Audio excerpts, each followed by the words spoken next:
ఎలక్ట్రా media print media మిత్రులందరికీ నా తోటి శాసనసభ్యులందరూ కూడా హృదయపూర్వక ధన్యవాదాలు. మొన్న మల్కాజ్గిరిలో ముఖ్యమంత్రి గారు సభ పెట్టారు.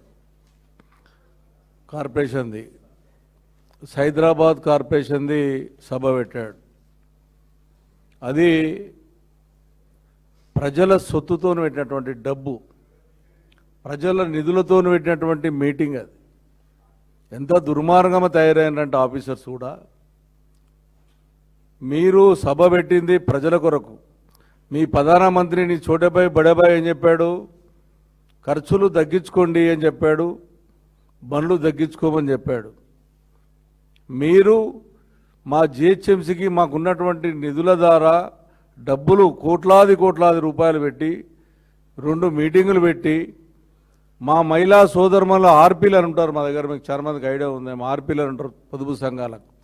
వాళ్ళకు టార్గెట్ ఇచ్చి మీరు ఇంతమంది తీసుకురాకపోతే మీకు రేపు వచ్చేటటువంటి స్కీమ్లల్లో మీకు ఇవ్వమని చెప్పి బెదిరింపులు చేసి, ఆడపడుచులకు మీకు డబుల్ బెడ్రూమ్లు ఇస్తాం, మీరు రాకపోతే డబుల్ బెడ్రూమ్ రావని చెప్పడం, మీకు పింఛన్లు రామని చెప్పడం, అలా కార్యకర్తలు ఇన్వాల్వ్ అయ్యి డైరెక్ట్ ఫోన్లు చేసి చెప్పడం, ఎన్ని రకాలుగా హైదరాబాద్ ప్రజలు ఇబ్బంది పెడతా ఉంది రేవంత్ రెడ్డి ప్రభుత్వం. అంటే అంత ఇంత కాదు.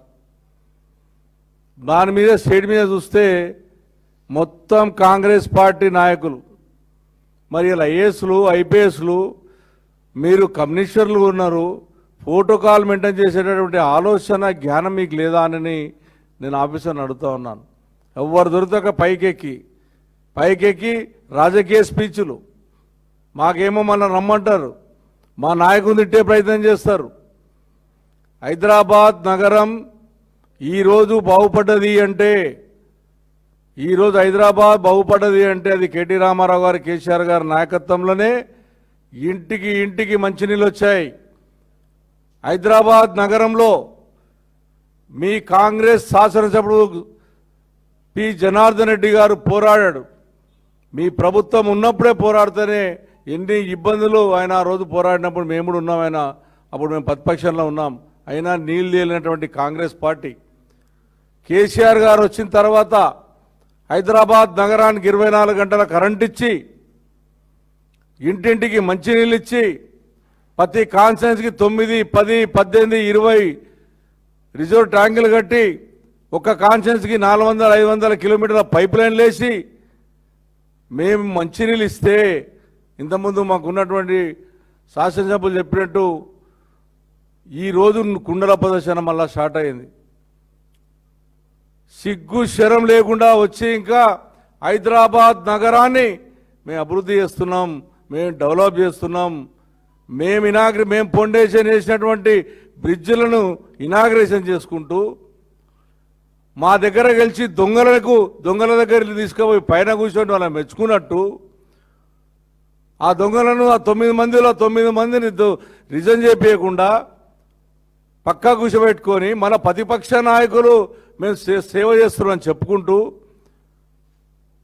దొంగ మాటలు చెప్పినటువంటి ప్రభుత్వం ఏదైనా ఉంది అంటే ఇది రేవంత్ రెడ్డి ప్రభుత్వం.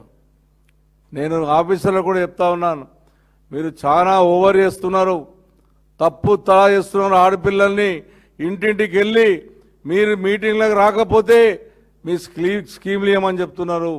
వాళ్ళు భయభ్రాంతులు పడుతూ ఉన్నారు. ఈ రోజు వరకు ఒక డబుల్ బెడ్రూమ్ ఇయ్యలే. 61,000 ఇప్పటికి మేము ఇచ్చున్నాం, ఇంకా 39,000 ఇండ్లు ఇవ్వాలి. మీరు ఇష్టానుసారంగా కాంగ్రెస్ కార్యకర్తలకు నామినేట్ కింద మీరు డబుల్ బెడ్రూమ్లు ఇస్తున్నారు. ఆ రోజు మేము లాటరీ పరంగా ఇచ్చాం, ఎలక్ట్రానిక్ మీడియా పరంగా ఇచ్చాం, కానీ మీరు ఇవ్వట్లేదు.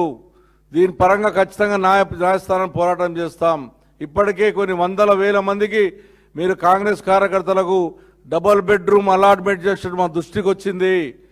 ఇది హైదరాబాద్ నగర ప్రజల నిరుపేద బిడ్డల కొరకు కట్టినటువంటి డబుల్ బెడ్రూమ్లు. మీరు ఇవ్వకపోతే, మీరు బెదిరింపులు చేస్తే ఎట్టి పరిస్థితుల ఆఫీసర్ల ఫ్యూచర్లో ఇబ్బంది పడతారు, గుర్తుంచుకోమని చెప్పి ఆఫీసర్లకు హెచ్చరిస్తా ఉన్నాను. ఈ రేవంత్ రెడ్డి వచ్చిన తర్వాత హైదరాబాద్లో ఉన్నటువంటి ల్యాండ్ అమ్మడమే తప్ప హైదరాబాద్కు 10 పైసలు ఇచ్చిన పాపన ఓలే. మేము కట్టిన బ్రిడ్జులు, మేము కట్టిన ఎస్టీపీలు, మేము కట్టిన నాలాలు, ఇంతకుముందు మా సుధీరన్న అన్నట్టు మూసీ నది పేరు మీద 2.5 ఏళ్ళు చెప్తున్నాడు. అది గదిలే లేదు, పోయలేదు. అసలు మూసీ నది స్టార్ట్ అయ్యింది కుక్కటిపల్లి నుంచి స్టార్ట్ అవుతుంది. కుక్కటిపల్లి నుంచి రంగనాయ చెరువు వినాయక సాగర్లో కలుస్తుంది, వినాయక చెరువు మూసీ కలుస్తుంది. మా గురించి మాట్లాడు 9 ఎస్టీపీలు మేము రెడీ కట్టి అన్నీ చేస్తే కంప్లీట్ అయితే దానికి బోర్డులు రేవంత్ రెడ్డి పేరు పెడతారు. ఫౌండేషన్ పెట్టినటువంటి బోర్డులు పీకేస్తారు. మేము కట్టిన డబుల్ బెడ్రూమ్లో దోలిచ్చి మేము కట్టామని చెప్తారు. ఎన్ని అబద్ధాలు చెప్పాలో అన్న అబద్ధాలు చెప్పుడు. కాబట్టి ప్రజలు గమనిస్తున్నారు. నేను హెచ్చరిస్తా ఉన్నా. మేము కూడా 2.5 ఏళ్ళు అయింది. మేము ప్రజల పక్షాన్ని ఉంటాం. ఇంతకుముందు మా శాసనం మాకు రాజీనామాలు ఏం లెక్క కాదు. ఈ పార్టీకి భయపడ్డోళ్ళం కాము. మీలాగా కాంగ్రెస్ పార్టీ టిక్కెట్లు ఇచ్చి నిలబెట్టి ఆఖరికి స్పీకర్ దగ్గర కూడా టీఆర్ఎస్ పార్టీ అని చెప్పుకున్న దౌర్భాగ్యం వచ్చింది అంటే ఇంక అంతకన్నా ఇంకేం లేదు. ఇక మనం చూసాం శ్రీలింగంపల్లిలో ఒక ఎమ్మెల్యే మాట్లాడుతూ ఉన్నాడు. ఏమని మాట్లాడుతున్నాడు? మేము ప్రతిపక్ష నాయకుడిని, నాకు చాలా నిధులు ఇచ్చిండని. మరి స్పీకర్ గారు ప్రజలు ఆలోచన చేసుకుంటావాలి. కాంగ్రెస్ కండువ బ్యానర్లు కింద రేవంత్ రెడ్డికి స్వాగతం బ్యానర్లు, కాంగ్రెస్ బ్యానర్లు, స్టేజ్ మీద ప్రతిపక్ష నాయకుడు అని చెప్పడం. సీఎం గారి సమక్షంలో, ప్రెస్ సమక్షంలో, ఎలక్ట్రిక్ సమక్షంలో, ప్రజల సమక్షంలో ఈ శాసనసభ్యులు మాట్లాడిన మాటలు 9 మంది.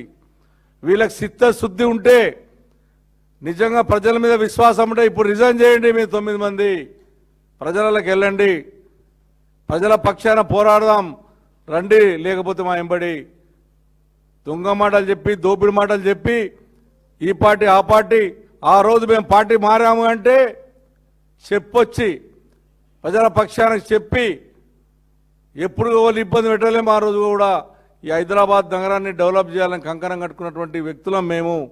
కాబట్టి నేను ఒకటే విజ్ఞప్తి చేస్తా ఉన్నాను. ఇప్పుడు మా వివేకన్న చెప్పినట్టు ఫీచర్ సిటీ కాదు అది. రేవంత్ రెడ్డికి రేవంత్ రెడ్డి ఫీచర్ సీట్ అది. రేవంత్ రెడ్డి ఫ్యామిలీకి ఫీచర్ సీట్ అది. ప్రజలకు స్పెషాలిటీ కాదు అది. అలా కుటుంబానికి, అలా కార్యకర్తలకు పనికొచ్చే సిటీ తప్ప హైదరాబాద్ నగరాన్ని వదిలిపెట్టి కొత్త సీట్ ఎందుకు నాయనా? మరి మా హైదరాబాద్ ఏమైపోవాలి? వర్షం వచ్చింది నిన్న 1 సెంటీమీటర్ 5 సెంటీమీటర్ వర్షం వస్తే రోడ్ల మీద నీళ్లు పోతున్నాయి. ఇప్పటికీ మీకు ఉన్నటువంటి వాటర్ వర్క్స్ డిపార్ట్మెంటు కనీసం నిధులు లేవని చెప్తుంది. మీరు అబద్ధాలు చెప్పి, మోసపురం చెప్పి 3 ముక్కలు చేసి హైదరాబాద్ని ఎన్ని రకాలు చేయాలన్నా అన్ని రకాల అబద్ధాలు ఆడుతూ ఉన్నావు. మీరు బీజేపీ ఆడుతున్న డ్రామా ఖచ్చితంగా ఇద్దరికి బుద్ధి చెప్తారు. ఫ్యూచర్లో హైదరాబాద్ ప్రజలు, తెలంగాణ ప్రజలు ఖచ్చితంగా బుద్ధి చెప్తారు. మీకు ఉంది ఇంకా 1.5 ఇయరే. మీ 1.5 ఇయర్ లోపల ప్రజలు ఖచ్చితంగా బంగ్లాదేశ్లో ఏ రకైతే ప్రజలు ఎంబడబడి మేము ఉరికిపించారో ఆ రకంగా మీకు వస్తుంది. ఇప్పటికైనా జాగ్రత్త పడి ప్రజాసేవ చేయమని నేను కాంగ్రెస్ పార్టీ మంత్రులకు, ముఖ్యమంత్రి గారు కూడా నేను విజ్ఞప్తి చేస్తా ఉన్నాను. మీ దగ్గరకు వస్తే ఒక మాట, మీ దగ్గరకు వస్తే ఏదైనా పనికి వస్తే జైన్ అని చెప్పి లీకులు ఇస్తారు. ప్రజాప్రతినిధి అనేవారు ముఖ్యమంత్రి దగ్గర పోవడం ధర్మం, అడగడం ధర్మం. మా దగ్గరకు వచ్చినప్పుడు స్వాగతిస్తాం, మేము అడుగుతాం, హక్కుంది. కానీ ప్రజలకు అన్యాయం జరిగినాడు పోరాడతాం, వదిలిపెట్టే పరిస్థితికి లేదు. ఈరోజు హైడ్రా ద్వారా ఎన్ని ఇండ్లు గులగొడతా ఉన్నారు. హైడ్రా ద్వారా హైదరాబాద్ నగరంలో నిరుపేద డబ్బాలను తీసేస్తూ ఉన్నారు. 1,50,000 డబ్బాలు తీసేశారు. వాళ్ళకి ఆల్టర్నేట్ చూపెట్టకుండా వాళ్ళు ఈడ బతకాలి, వాడు చిట్టి కట్టాలి, వాళ్ళ పిల్లల స్కూల్ ఫీజులు కట్టాలి. మీరు వచ్చి రాత్రిలా తీసేస్తే వాళ్ళ బతుకులేంటి? వాళ్ళకి ఏం న్యాయం చేయాలనుకుంటున్నారు? నిరుపేద హైదరాబాద్లో బతుకొద్దా అని అడుగుతా ఉన్నాను. అన్ని దుర్మార్గం చేస్తూ ఉన్నారు. నేను కేటీ రామారావు వచ్చిన తర్వాత మా శాసనసభలో అందరం కూడా మేము డిమాండ్ చేస్తూ ఉన్నాం. హైదరాబాద్లో మేము కట్టిన 39,000 ఇండ్లు ప్రజలకు ఎలక్ట్రాన్ మీడియా తరపున సమక్షంలో, కలెక్టర్ సమక్షంలో, ప్రజల సమక్షంలో లాటరీ తీసి నిరుపేదలుగా డబుల్ బెడ్రూమ్ పంచాలి. ఏ ఒక్కరికైనా నామినేషన్ కింద మీరు ఇప్పించినా న్యాయస్థానానికి పోతామని చెప్పి మంత్రులకు హెచ్చరిస్తా ఉన్నానని చెప్పి తెలియజేస్తా ఉన్నాను.